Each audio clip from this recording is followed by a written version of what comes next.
قرآن مجید میں موجود گفتگو کے 6 طریقے۔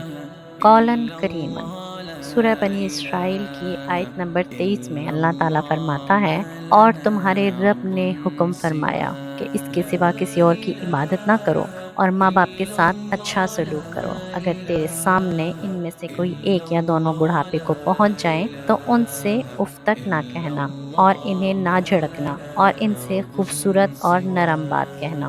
قولاً کریماً کا مطلب ہے a noble word, a generous speech، یعنی نرم لہجے میں بات کرنا۔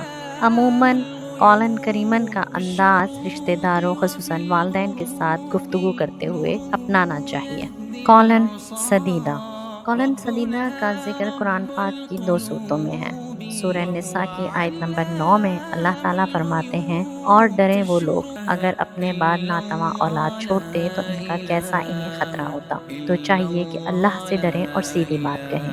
سورہ احزاب کی آیت نمبر 70 میں ارشاد باری تعالیٰ ہے، اے ایمان والو، اللہ سے ڈرو اور سیدھی بات کہو۔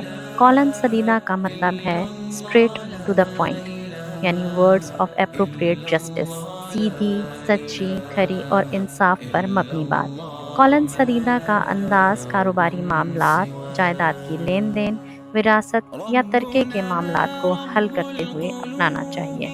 قولاً لینا سورہ طٰہٰ کی آیت نمبر 44 میں ارشاد ہے، تو اس سے نرم بات کہنا، اس امید پر کہ وہ دھیان کرے یا کچھ ڈرے۔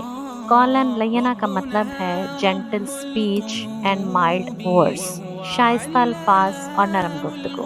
قولاً لینا کا انداز روزمرہ کے معمولات خصوصاً دین کی دعوت دیتے ہوئے اپنانا چاہیے۔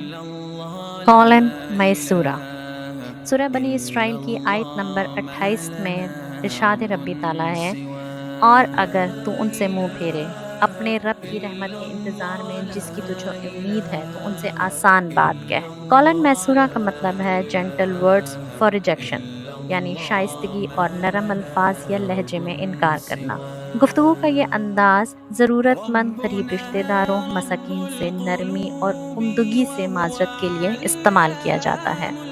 قولاً معروفہ سورہ احزاب کی آیت نمبر 32 میں ارشاد ہے، اے نبی کی بیویوں، تم اور عورتوں کی طرح نہیں ہو، اگر اللہ سے ڈرو تو بات میں ایسی نرمی نہ کرو کہ دل کا روگی کچھ لالچ کرے، ہاں اچھی بات کہو۔ سورہ نساء کی آیت نمبر 5 میں ارشاد ہے، اور بے عقلوں کو ان کے مال نہ دو جو تمہارے پاس ہیں، جن کو اللہ نے تمہاری بسر اوقات کیا ہے، اور انہیں اس میں سے کھلاؤ اور پہناؤ اور ان سے اچھی بات کہو۔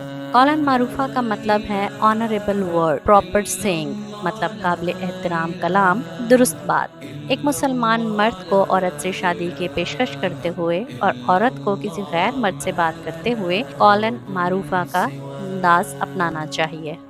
قولاً بلیغہ سورہ نساء کی آیت نمبر 63 میں ارشاد ربی تعالیٰ ہے، ان کے دلوں کی بات اللہ جانتا ہے، تو تم ان سے چشم پوشی کرو اور انہیں سمجھاؤ اور ان کے بارے میں ان سے پر اثر کلام کرتے رہو۔ قولاً بلیغہ کا مطلب ہے for reaching thoughts provoking speech, یعنی بصیرت کے الفاظ، مؤثر بات۔ منافقین سے یا کسی کی اصلاح کے لیے قولاً بلیغہ کا انداز اپنانا چاہیے۔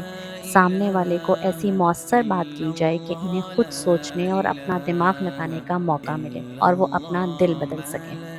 ایک مسلمان کو ہمیشہ اپنے اقوال اور ابلاغ کے بارے میں ہوش مند رہنا چاہیے، کیونکہ منہ سے نکلے ہوئے ہر لفظ کو اللہ کی بنائی ہوئی ہارڈ ڈسک میں ریکارڈ اور محفوظ کیا جا رہا ہے۔